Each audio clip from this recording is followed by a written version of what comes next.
Still now.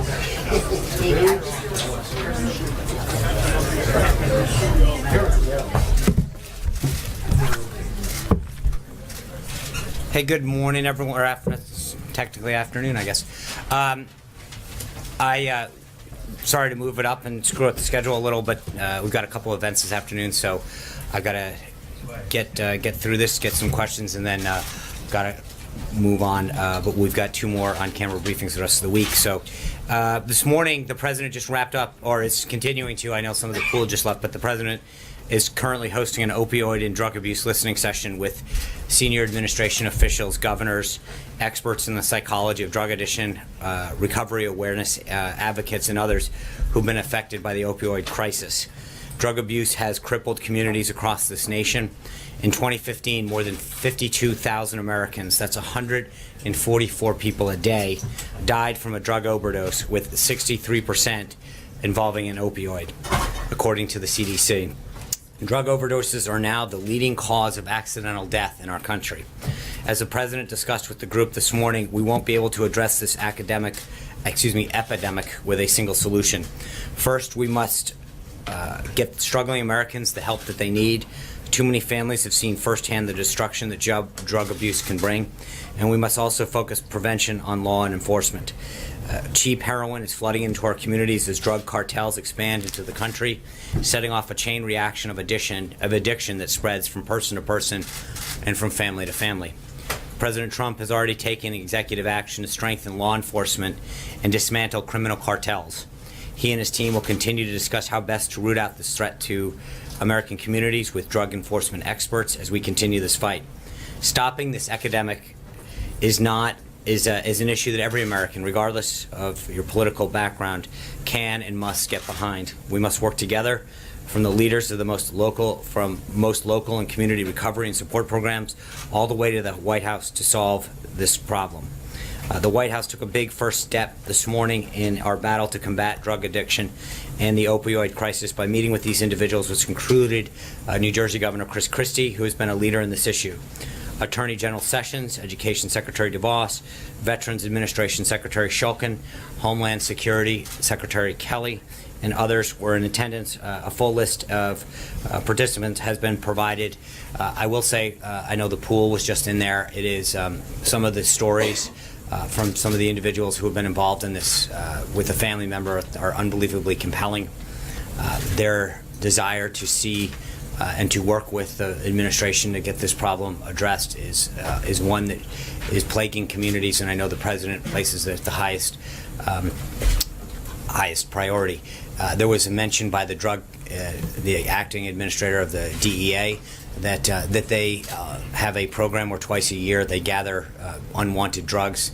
Last year they gathered over 1 million pounds of unwanted drugs. There's 5,000 sites in which people across America can drop off stuff in their medicine cabinet that is no longer used to get it out of their house.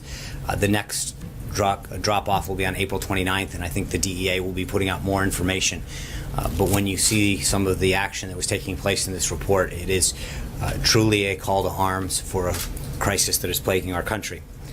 This afternoon, the president will drop by the Women's Empowerment Panel that the White House is hosting, led by Florida Attorney General Pam Bondi, Education Secretary Betsy DeVos, Small Business Administrator Linda McMahon, U.S. Ambassador to the United Nations Nikki Haley, Senators for Medicare and Medicaid Services Seema Verma, who will all speak about the unique challenges that women and young girls face today.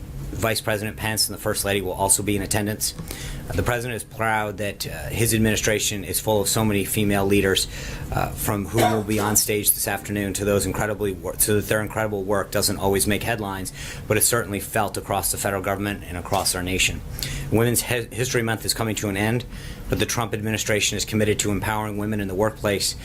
The work that we started this month will not end at the end of this month, but will continue. The President made women's empowerment priority throughout the campaign, speaking out on affordable child care and paid family leave, investing in women's health, and the barriers faced by female entrepreneurs and business owners. In February, he and Prime Minister Trudeau from Canada launched the United States-Canada Council for Advancement of Women Entrepreneurs. This month, the First Lady hosted an event for International Women's Day in the East Wing. CMS Administrator Verma hosted a panel on women in healthcare.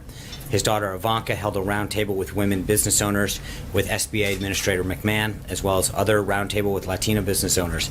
And just earlier today, the First Lady joined the Undersecretary of State for Political Affairs, Tom Shannon, to present the 2017 Secretary of State's International Women of Courage Award at the State Department. The President believes, as the First Lady said this morning, quote, "Wherever women are diminished, the entire world is diminished with them. However, wherever women are empowered, towns, villages, schools, and economies are empowered, and together we're all made stronger." The Trump administration will continue to work to ensure that the American economy is a place where women can work and thrive. Later this evening, the Vice President will participate in the swearing-in of David Friedman as the next ambassador to Israel. The President is glad that Ambassador Friedman will be officially on board as we strive for a lasting peace in the Middle East. Mr. Friedman's strong relationships in Israel will be a tremendous asset to the President in furthering that mission. Finally, I want to speak about Judge Gorsuch and the blatantly political obstruction of his nomination to the Supreme Court by Senate Democrats. Yesterday, the Senate Majority Leader Mitch McConnell said that next Friday the Senate will vote to confirm Neil Gorsuch to the Supreme Court. We welcome this news. Unfortunately, Senate Democrats have begun justifying their opposition to Judge Gorsuch by claiming a 60-vote standard for his confirmation. That standard doesn't exist, and these claims continue to be false. A party-line filibuster by the Senate minority is not a fair up or down vote. You don't have to look further than the voices of many of these same Democrats to see why. In 2013, Senator Tom Udall said, and I quote in full, "Some of us may disagree with Justice Scalia on judicial philosophy, but he was a qualified nominee. He received an up or down vote, and he was unanimously confirmed. Likewise," he said, "Judge Ruth Bader Ginsburg was considered a liberal, the former ACLU general counsel. Many on the other side may have disagreed with her views, but there was no filibuster. She was confirmed by a vote of 96-3, end quote. He added, quote, "A minority in the Senate should not be able to block qualified nominees," end quote. We could not agree more with Senator Udall. Unfortunately, he has now adopted a new party line of obstruction in blocking a fair up or down vote on the confirmation of Judge Gorsuch. It's both sad and unfortunate, and we encourage all senators from both parties to fairly evaluate the judge's eminent qualifications and grant him an up or down vote. With that, I'd be glad to take your questions. April. Well, thank you, Sean. How are you today? I'm fine, and how are you? Fantastic. Well, Sean, going back to some issues that are in the news, Nunez is not going to recuse himself. In the midst of all of this back and forth, what does the White House say about that? Well, April, the White House, as I think I mentioned this yesterday, I mean, he's conducting an investigation. He is the elected or appointed, I can't remember how they do HIPSI over there, but appointed and confirmed or however but by his colleagues in the House and the Speaker. He is the chairman. He's conducting an investigation. It is up to the House of Representatives and the Speaker and the members of the House Republican Conference to determine. But I mean, there's nothing that I see that is problematic in him conducting an investigation that we asked both the House and Senate Intelligence Committees.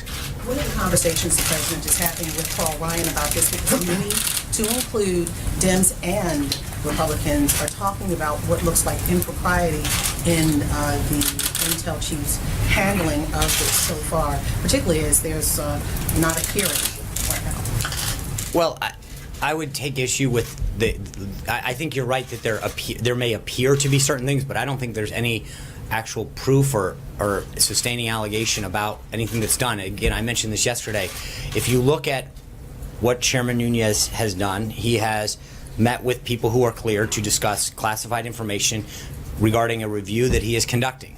That's how it's supposed to work. And again, I understand that when things are leaked out in the media, that somehow that is a standard that's acceptable, but when two people who are cleared to discuss classified information, or three or however many, discuss classified information, somehow that's wrong because it's not being leaked. He is conducting a review, which we have supported on both sides of the chambers, and I think that they should do this. But I think to start to prejudge where this thing is going, we have been supportive of it, as you know, and I think that let's let that process bear itself out and see what happens. I will tell you that I've seen reports in the media that the NSA has documents that they are supposedly trying to get to the House Intelligence Committee that have been requested. We think that's a great thing, if that's in fact what's happening. But again, I think part of this all gets back to that there is a process. And I get that sometimes it's frustrating to us. I believe that we want this over as much as I think some of you, but we recognize that there's a process that has to take place. And that process is taking place. The chairman and the House Intelligence, and I know that Senator Burr and Senator Warner are talking about the process that they're going to go on the Senate side. Some of these things take a little bit of time. And to the extent that they are gathering the appropriate documents and looking at those things, then that's part of the process and the review that is being undertaken, and we're fine with that. And second topic, tax reform and infrastructure. Reports are saying you're going to do it together. And ACA, Obamacare, going into Trump here at that time, tax reform and infrastructure were said to be some of the reasons why you did not come up in the budget with eliminating the debt. Do you have cost estimates as it relates to tax reform and infrastructure as of yet? No, because I think you need to have plans laid out first, and I think part of this is that we're in the beginning phases of both of those. To have a score on either one of them or a cost when we don't have those formalized yet, and I think we're in the beginning phases of having those discussions with both stakeholders, members of Congress on both sides, and obviously internally the formulation of those plans is continuing. So until that happens, I don't see us having a formal cost or a score. CBO now? It's not a question of trust. Remember, I want to be clear about what I've said before. I think when it comes to cost estimates and budget issues, which is what CBO is charged to do, they are the Congressional Budget Office.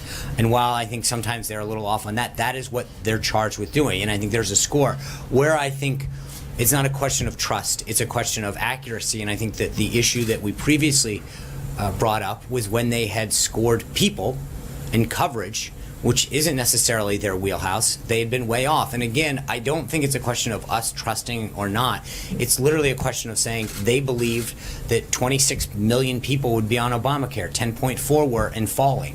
I think that's not a question of whether we trust them or not. It's a question of that those are the facts.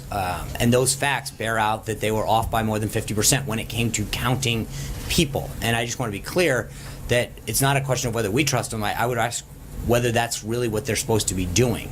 Major.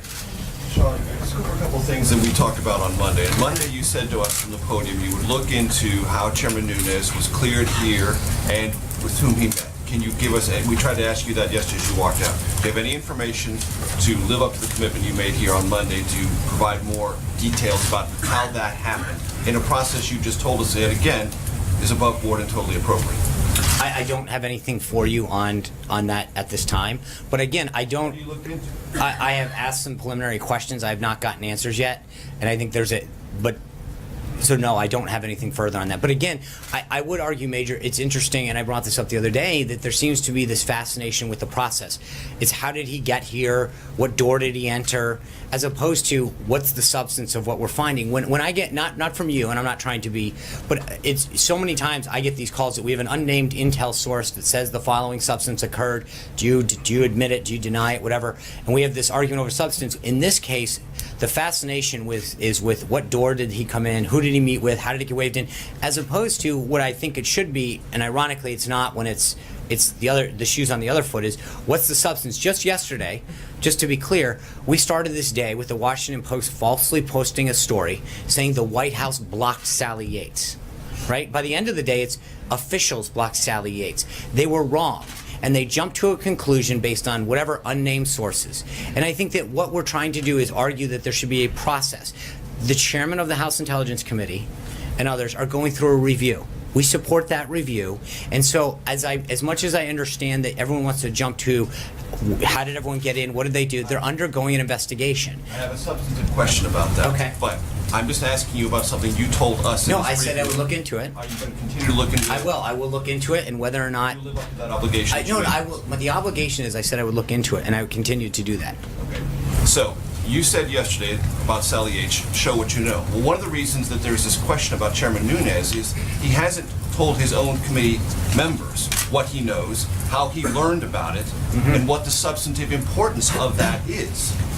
So we are also curious about that. And among the things that might be or might shed light on that, is how he got here and who he met with and what he learned. Right. We're trying to figure that out as well. I understand, and I think those are questions for Don't him. you wanna know those? And I think, I also think, He but should be but I held think to. that, Major, that there's a slippery slope that we're talking about here, because if we start looking into certain things, then the accusation the next day is going to be, you know, you looked into this, can you look into that? Why did you ask this person or not? I mean, a couple of weeks ago when there were stories about whether or not we called certain people and we didn't. So we're damned if we're doing, we're damned if we don't on this stuff, because on the one hand, you want certain answers. On the other hand, you want to talk about us being involved. And I think we've tried to keep, if we asked for an investigation, and at the same time, we've tried to make sure that we allow that review to go on, that both the House and the Senate Intelligence. So we can't cherry pick every time that you decide that a piece of information is relevant to what you want. I think that we know that they are undertaking a review. Hold on. What's going on? And the members of the very committee But that's- themselves say they don't know Fair enough, what is and being that's discussed. right.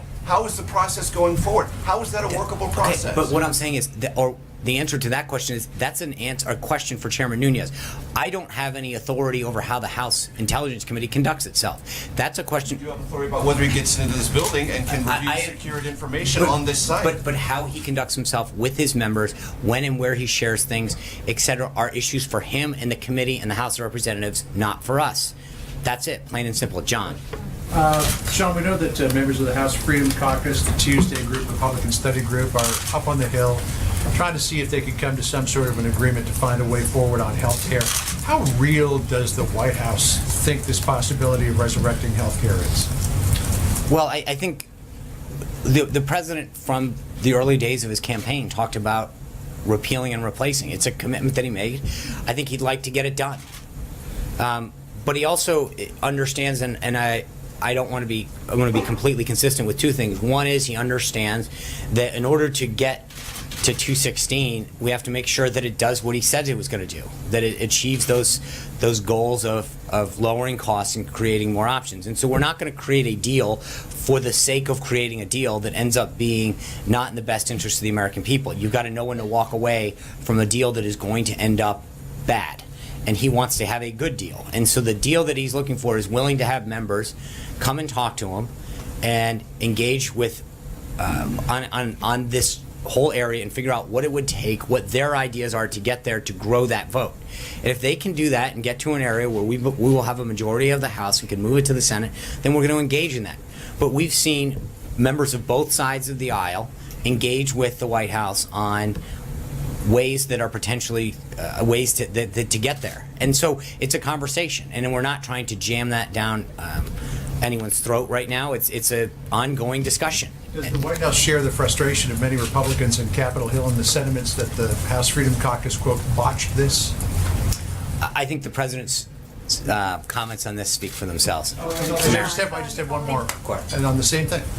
The president and members of the White House have suggested that maybe we could get some Democrats on board with health care reform. That the fact that no Democrat, not even one Democrat, supported the last attempt, and given the desires of the Freedom Caucus versus what the Democrats would be looking for, is it reasonable to think that even one Democrat would come on board this?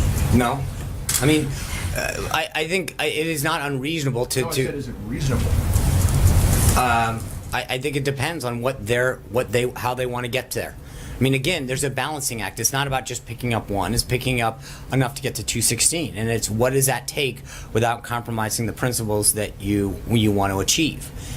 So is it possible? Sure. That there's a handful or so, or maybe more, Democrats that are willing to engage, but it's worth the conversation.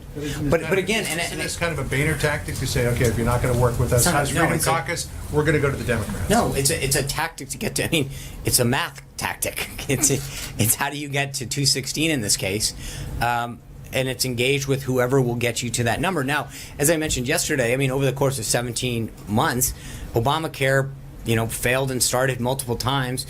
It went off on multiple different tracks, including single payer, until it finally came back. And ultimately, upon Scott Brown's election, they jammed it through and did it so quick to make sure that the Secretary of Human Services. But I get it. And so we're 21 days into this process, 22 probably today. So we'll see. But I think the idea that the president has put out there is that if people want to float ideas and suggestions on how we can grow this vote and get to a majority, he'll entertain them. Tamara. Yeah, thank you. I have sort of a lightning round about opioids. Is a commission being created? Is Chris Christie the head of that commission? He was sort of talking about it, but I haven't seen anything on it. And what sort of timeline will that commission have in terms of presenting findings, or what's the goal of this thing? Well, I think it's easier to start with the goal. I think if you see the roundtable, and I know the pool will have a readout of this afterwards, the goal is to figure out, I think Governor Christie's been a leader of this in New Jersey. It's an issue that plagues countless communities more and more. And so, whether it's New Hampshire or other places in the Midwest, it's sitting there and figuring out best practices and how can we get it down and how can we provide the treatment. I think the DEA administrator was noting in the discussion that we've gotten really good at law enforcement, right? But the question is, how do we focus on the treatment? How do we focus on the prevention? How do we look at things that happened in the past to deter drug addiction from starting in the first place and to deter young people in particular from starting with drugs?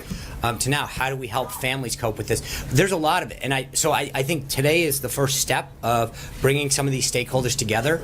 But like I just mentioned on the other thing, I appreciate that everyone wants the answers, but I think that there's a reason that you're looking at this as two things: a whole of government and a whole of person, right? It's looking at how do we look at people to help them get the recovery, stay clean, not start in the first place, help them get them into treatment centers, help them get a job afterwards. There's a lot of whole of person, but then there's a whole of government. As I mentioned, you're looking at around that table today, you've got families and parents and individuals who have been personally affected in one way, shape, or form. You've got Governor Christie, who's dealt with it at a state level. You've got Pam Bondi, who's looked at it from a state level. You've got Secretary Kelly, who's looking at it from Homeland Security, DEA, who's looking at it partially from a law enforcement. Then you've also got Secretary of DeVos, who's looking at it from an education and a prevention. And it is a big, big issue that is plaguing our country, plaguing our communities, and plaguing our families. And so I wish I could give you an answer and say this is how we're going to solve the problem. But I think the first step is understanding the problem, the magnitude of it, and looking at how we approach it holistically. Two very short ones. Yeah. The timeline for them coming back with findings, and then the president, when he was campaigning, seemed to endorse the STOP Act, which would prevent fentanyl from being imported, or helped prevent fentanyl from being imported from countries like China. Would he use his presidential bully pulpit to sort of push for that legislation now, which has not really gotten off the ground yet over in Congress? That was one of the, not the specific piece of legislation, not the STOP Act in particular, but I think there was a lot of discussion about fentanyl and the rise of it today. And I think the Attorney General brought that up and was talking about the escalation of that from the 1980s to now. And so there is a look at it. But I again, as I mentioned, you've got the Attorney General there, law enforcement, education. Part of this is to really look at this and figure out what are the ways that we can address it from coming into the country. And the DEA administrator was talking about it, especially the flow from the southern border. But then you look at it from a law enforcement issue, a prevention issue, and a treatment issue. And this is I wish I could give you a really easy answer and say, here's the silver bullet that's going to stop this. But we recognize the growth of this problem in this epidemic, and how do we solve it going forward? John Gizzi. Thank you, Sean. Yesterday, Prime Minister Theresa May signed the letter that began the process for Brexit. A week ago, on Friday, Jean-Claude Juncker, who is the President of the European Commission, used some unusually strong language about the President, saying that his comments encouraging other Brexits could lead to war among the Balkan countries. And he also said in the end, and is quoted on page 1 of the Financial Times, that the President does not know a lot about Europe. What is the President's response to that? To Brexit in particular? Or to the comments by President Juncker of the European Commission and to Brexit? I think the President is very well steeped in world affairs, especially Europe, NATO, all of the issues. He was a leader in the effort to call Brexit, as you know. And obviously with respect to that, we respect the will of the British electorate and Her Majesty's government in taking steps of departing the European Union, whatever future the UK-EU relationship looks like. We want the UK to remain a strong leader in Europe. for both the UK, the EU, and Europe to remain strong leaders globally. So, I think both on the EU and on that's Veronica. Thank you. I have two questions or topics, if you will. Just the first, what's the White House reaction to the shooting today at the Capitol? Well, it sounds like a very troubled individual. Obviously, I'll let law enforcement read that out, but I don't want to get ahead of. From what I understand and what I've seen, it sounds like a very troubling instance. I think, again, I don't want to get ahead of this, but it looks like law enforcement. I appreciate the efforts that the Capitol Police and others took. I mean, you literally watched people put their lives in harm's way today to protect tourists and other citizens, and so I want to commend the work of the Capitol Police and the work of law enforcement to continue to protect us at this time when Washington is in its glory with the cherry blossoms out and so many people are coming here to visit the Tidal Basin and their House of Representatives and the Senate and walk around Washington, D.C. It's reassuring to know that so many brave men and women are willing to put their lives on the line to make sure that the city stays safe. A second topic. Last weekend, the president spent the weekend here, not at Mar-a-Lago. I'm wondering, was that in any way in response to some of the pushback he's received about the cost associated with those trips? And part two of that, does he plan to be here again this weekend? So no, yes. He will. The president wanted to be here last weekend. He wants to be here this weekend. He'll be here, and then I will have updates on where he'll be going forward. But Does he feel any concern about that pushback? no, he feels great. Hunter. Thank you, Sean. President Trump is reportedly expected to sign legislation that would allow internet service providers to monitor internet activity and sell that information without users' permission. Will he be signing that legislation, and why does he think it's good for America? I'm wondering who this benefits apart from ISPs and their executives. I know the House and the Senate have just passed that. When they enroll it, then we'll have further updates on that. I'm not. When we have, I know that I believe we have a statement of administration policy on that bill out. And we have further updates on a signing ceremony. I will let you know. Doesn't this erosion of protections create major risks for people to use that information for nefarious purposes? Also, hostile nations potentially looking at what congressmen are browsing online. Like, is that concerning to the White House? I think there's, as I mentioned, that we have a statement of administration policy on that bill. That we'll have further updates, and when we do, we sign it. I'm sure we'll have further details on why. Zeke. John, two questions and two topics for you. The commander of CENTCOM was up on the Hill earlier today and testified that the U.S. government believes that Russia has been supplying materially the Afghan Taliban. I was wondering if the White House has any response to that testimony, and does it believe that that's a constructive effort? I'm sorry, who's testifying? The commander of CENTCOM. Yeah, okay. That's a constructive effort on the part of the Russian government in that region. I know there are several entities looking into this, and I'm not going to.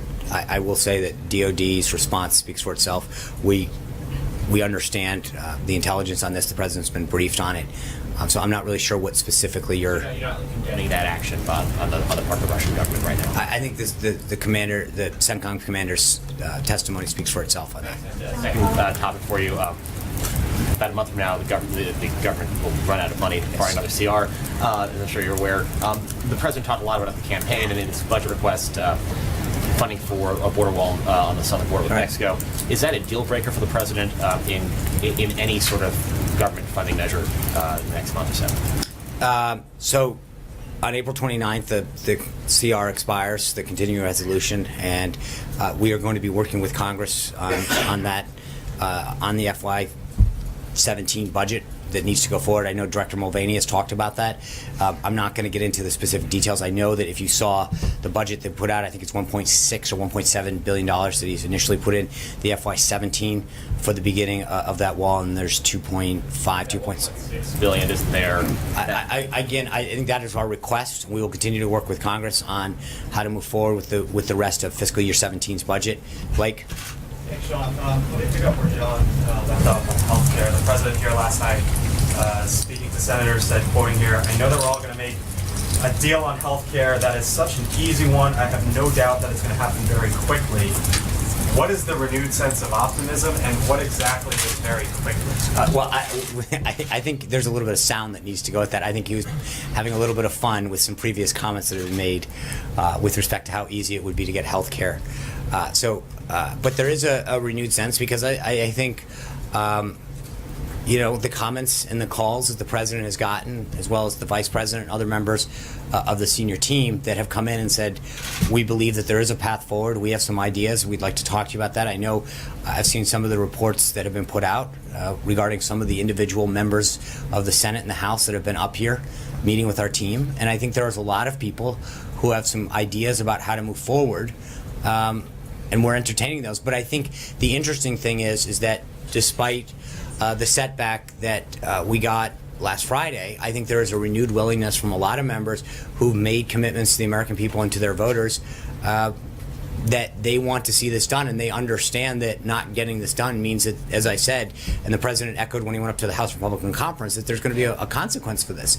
People need to be taken at their word. There's a lot of members that made a commitment to their voters, to their constituents, that they were going to get something done on this and repeal and replace and address the healthcare situation, and that hasn't gotten done. And I think that's a concern for them. And let me ask you real quickly, you say that you embrace the House Intelligence Committee review of all of this.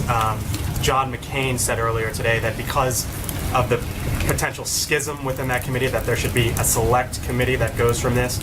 Would you embrace that if that happens, and what would your response? Again, I'm not going to get into House and Senate matters, but I as I mentioned at the outset to April, I believe that people, like, all that is how they conduct themselves internally is up to them. That's obviously not for us to decide. But I think the question that I still think is outstanding is that what has happened is a review was called for, that part of it was already ongoing from what I understand, especially on the House side. And the chairman of that committee has gone and sought information and individuals who believed that information to further the review. I'm really not sure how that's anything other than what you're supposed to do. And I think that is consistent what he's talked about. Dave Boyer. Sean, thanks. Two questions. You mentioned Senator Udall opposing the Gorsuch nomination. He was here at that party last night. Did the president try to work with the room with him and other Democrats about the nomination last night? I know he and the First Lady and others spoke to a variety of senators. I wasn't keeping tabs on everybody that he spoke to, but I do know that he had an opportunity to speak to a lot of different senators, and he's talked to a lot on the phone. So I don't know about Senator Udall himself. And secondly, 2/3 of the Democratic senators did not attend the party last night. Did that disappoint the president? I think we were excited to see the 1/3 that did. I know Senator Schumer was there, Senator Durbin. There were a lot of folks. And again, I think that I'm sure the president will continue to do things like this. It was an amazing opportunity to have a moment sort of free of politics and to enjoy some collegial moments with each other in the White House. And listen to some of the United States and Marine Corps bands play some amazing music and bring people together. And I think the president's talked about this. He's mentioned this a bunch of times, that there used to be a time when you could sit down and share a meal together and go. And I think that's what he's been trying to do, is bring groups back in and at least just have a conversation and get to that human side a little bit. And so yesterday was a good start, I think. Jonathan. Hey, Sean, the president's got in his inbox a letter from Senate Democrats, and the Democrats say they are ready and willing to work with the president on improving Obamacare. They just have a couple of conditions. First, the president has to abandon his efforts to completely repeal the law and rescind the executive order. This letter is signed by the vast majority of the Democrats in the U.S. Senate. What does the president say? I think, as the president's noted, we're willing to engage with people. I think they understand his principles. We need to repeal the law and replace it with something better. I understand. But they're saying they want you to take full repeal off. I understand I've seen parts of the letter, and I know that 40 of them saw that. And I think what we need to do is figure out who wants to engage in a constructive conversation. I understand what they want, but again, it's not just a one-way street. I think the president has made very clear what he wants to do, and I think that to the extent that some of them want to have a conversation, we have a 52-seat majority in the Senate. If there are individuals in there that want to have a constructive conversation achieving the goals, we can do it. But I think they also need to understand the president's red lines. But they say as a first step they want him to repeal that executive order. Is that something he is willing to do? I think the president's committed to making sure that he continues to go down the path that he's gone down, and there are ways that if they want to join him, that they can. And I think there are some areas that they may want to engage with him on that we've seen so far. And so, I understand they have a right to put out a letter, and draw their lines in the sand, but I think the president's committed to going down the path he is, and obviously first step is to get to 216 in the House and then address the concerns in the Senate. But he's continued to have conversations with the Senate, and I think that as Obamacare continues to struggle, which it is, the premiums continue to go up and up. I think the question is, will those 40 people understand that they are the ones who are going to be responsible for owning the current policies that are making so many Americans struggle? Jim. Just to clarify, was he joking when he said that making a deal on health care would be an easy one? I think if you watch the tape, it was a lighthearted moment, Jonathan, and so he was having a little. He doesn't think it's easy to No, get a he was. deal on. Yeah, Okay. no. Watch. He was having a fun time with the senators there. Jim. The other thing that the president said last night was our soldiers are fighting like never before in Iraq. And as you know, Sean, U.S. Troops there are in a support role and advise and assist role. What does he mean? What does the president mean when he says they're fighting there like never before? Obviously, I think doesn't take into consideration what happened during the Bush administration and the Obama administration. No. I They're fighting appreciate house to house. Yeah, I think that there's been some progress, particularly in Mosul, the way that they have taken back that city, and I think that for a long time there was a lot of concern about Iran moving in and dominating parts of Iraq, and I think with the advice and consent of U.S. military advisors, there's been tremendous progress in moving Iraq forward to an area of stability and to continuing to see the troops there in Iraq stand on their own. And I think that he is very pleased with the action that General Mattis and our soldiers and sailors, airmen, and Marines are taking to do that. Jeff? I was going to follow up. If you couple that comment with the comment on healthcare, it being the easy one to get that done, it sounds like you probably have heard this and come across this notion that he's just detached from reality in making those comments. First of all, I think that I again would respectfully ask you that you review the tape. He was having a lighthearted moment. It's on tape. Everybody watched it. He was poking fun and making a joke. There's been comments before about how he didn't get it, and he was joking about how easy it was. Okay, it was a lighthearted moment. It was on tape. I think everybody, and the idea that there's this, like, trying to make it look like, he was being utterly serious at the time is a little bit of a stretch. And one quick thing on Chairman Nunes. But just so we're clear, I'm sorry, just to end there, that he was very proud of the work that our soldiers and sailors are doing over there in Iraq. There is a lot of work and a lot of progress that is being made, and the updates that he's getting from General Mattis on a daily basis. He doesn't think they're in combat; they're engaged in combat. But again, I think the progress that's being made in Iraq and the fight against ISIS is going extremely well, and he's proud of it. And I was just going to ask you very quickly on Chairman Nunes. Do you personally know who the source of Chairman Nunes' information is? No. Jeff Mason. One on two topics. First on healthcare. Does the president want to start a new healthcare bill or tweak the one that did not go last week? I think we're starting with where we are and trying to move that forward. I think that is the current vessel.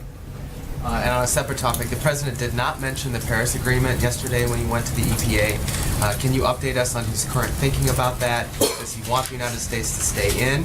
And if he does, how does he expect the United States to meet its commitments without the Clean Power Plan? I think that the Paris Agreement is still under discussion within the administration. Do you have a deadline on when you'll know? I can try to look into that. I don't have one at this time. Thank you, Sean. Early voting has begun in the Georgia 6th Congressional District with a special election to fill the seat of Secretary Price. Some Democrats are billing this as a referendum on the early days of the presidency. What does the White House think of that? Does President Trump plan to be involved at all in this race? That's a good. Honestly, I've not even thought about it. I think that if needed, the president has always been very clear that he wants to support the team and help the team. Honestly, I've not tried to really focus on trying to shed that previous life a little. So I've not looked into the race in Georgia. I'm sure I'd best refer you to either the RNC or the NRCC on the state of that race. Okay, thank you guys very much. I'll see you tomorrow, Thursday. Take care. I do owe you one tomorrow. I'm sorry. Thank you.